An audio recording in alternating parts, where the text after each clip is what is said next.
Assalamualaikum, selamat malam Pak. Perkenalkan nama saya Virginia Pinkan Gigi. Di sini saya akan menjelaskan aplikasi GNSS dalam bidang kehutanan. Peran GNSS untuk kehutanan. Yang pertama ada penentuan jaring titik kontrol untuk keperluan pemetaan hutan, penentuan pemetaan jalan-jalan kehutanan, penentuan batas hutan atau batas antar subsistem hutan, navigasi dan pemantauan personil dan kendaraan kehutanan, pembangunan dan aplikasi dari SIG kehutanan, pemetaan jalan-jalan kehutanan, dan pemetaan kebakaran hutan. Berikut merupakan metode-metode penentuan posisi dengan GNSS.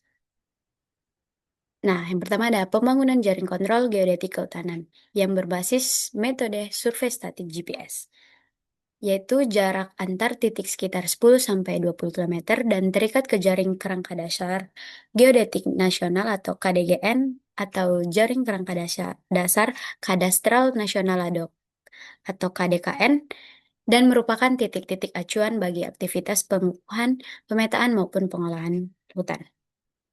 Berikut merupakan perkembangan jaring kontrol kehutanan di Indonesia.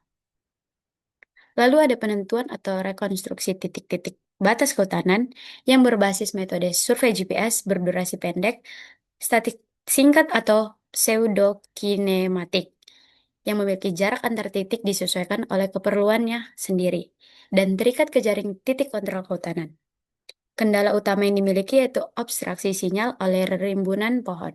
Dan kita perlu memanfaatkan sistem integrasi GPS atau TS Total Station. Berikut merupakan perkembangan pengukuhan atau penataan batas kehutanan yang ada di Indonesia.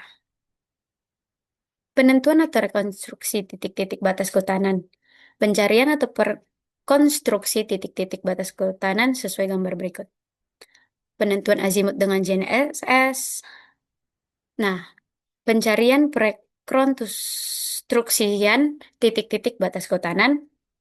Lalu ada pemetaan hutan. Pemetaan hutan dapat dilakukan dengan beberapa metode, yaitu dengan bantuan satelit inderaja atau remote sensing, survei fotogrametris, survei terestris. Nah, GNSS juga punya peran penting. Setiap metode di atas memanfaatkan pemetaan. Manfaat pemetaan hutan yaitu GPS dan pemetaan GIS bermanfaat untuk rencana pengolahan hutan, penjualan kayu, perencanaan warisan, hipotek dan hak tanggungan, atau yang lainnya. Peran GNSS dalam pemetaan hutan dengan bantuan satelit inderaja, pengadaan titik kontrol tanah untuk koreksi geometrik, dan proses klasifikasi dan klarifikasi bagi kandungan informasi kehutanan yang nampak pada citra tersebut.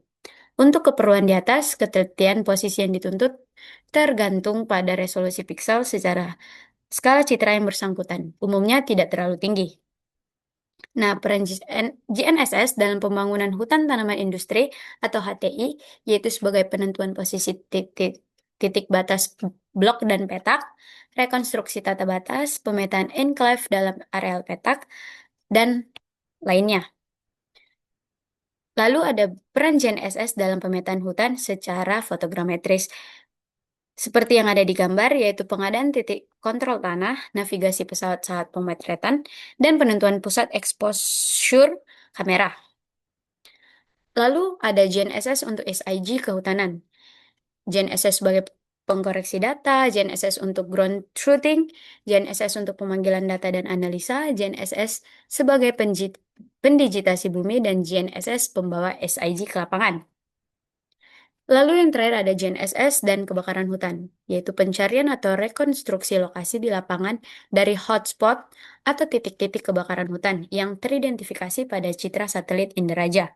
Lalu pendelinasian kawasan kebakaran hutan dengan menggunakan pesawat, pemanduan pesawat dalam menjatuhkan bom-bom air pada titik-titik kebakaran hutan, lalu navigasi personil ke kawasan kebakaran hutan, dan yang terakhir ada pemanduan personil dan penduduk dalam proses evakuasi dari kawasan kebakaran hutan.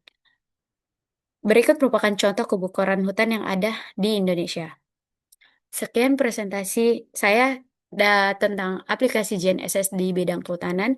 Jika ada salah kata, saya mohon maaf. Terima kasih. Shalom.